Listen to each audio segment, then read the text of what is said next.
Hello दोस्तों, नमस्ते, प्रणाम, जय श्री राम जी, राधे राधे। आप सबकी स्वागत करती हूँ अपने चैनल में। तो आज मैं बेटी विवाह कन्यादान गीत लेकर आई हूँ।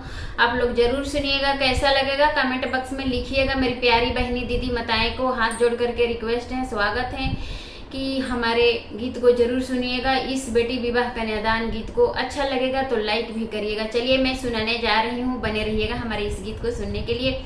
शुरू से लेकर अंत तक सुनिएगा। अरे काचे अमवा तुरला हो पापा बगीचवा कैला हो सुनावा। अरे काचे अमवा तुरला हो पापा बगीचवा कैला हो सुनावा।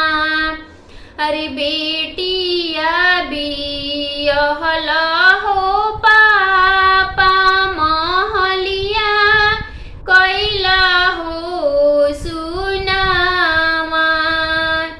अरे बेटिया बियहला हो पापा महलिया कैला हो सुनावा। अरे सातो घरवा तक बाहो पापा सातो में हई हो पतोहिया।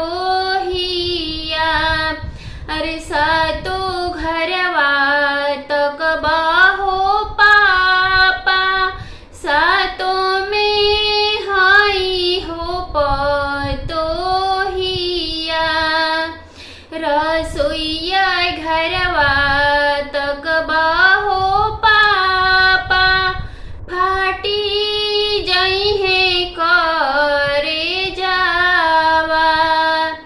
रसोईया घरवा तक बाहो चाचा फाटी जई है हो करे जावा।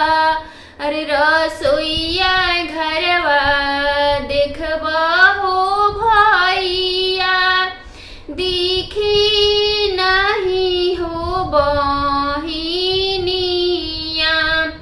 अरे रसोईया घरवा तक बाहो भैया दिखी नहीं हो बहिनिया। अरे थाकल दुअर आइबा हो पापा साझे चाहे सबेरावा। अरे थाकल दुअर आइबा हो पापा साझे चाहे हो सबेरावा। अरे लोटावा के पनिया हो पापा बेटी लेके हो दौरे।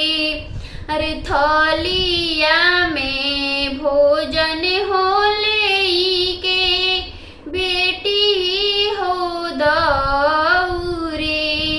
अरे थलिया में भोजन हो लेके बेटिया हो दौरे।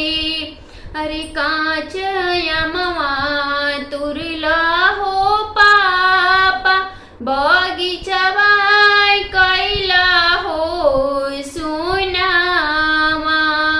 अरे बेटिया बियहला हो पापा महलिया कैला हो सुनावा। तो मेरी प्यारी बहनी दीदी माताएं, ये गीत कैसा लगा कमेंट जरूर करिएगा। तब तक के लिए बाय बाय, नमस्ते, प्रणाम, जय श्री राम जी, राधे राधे।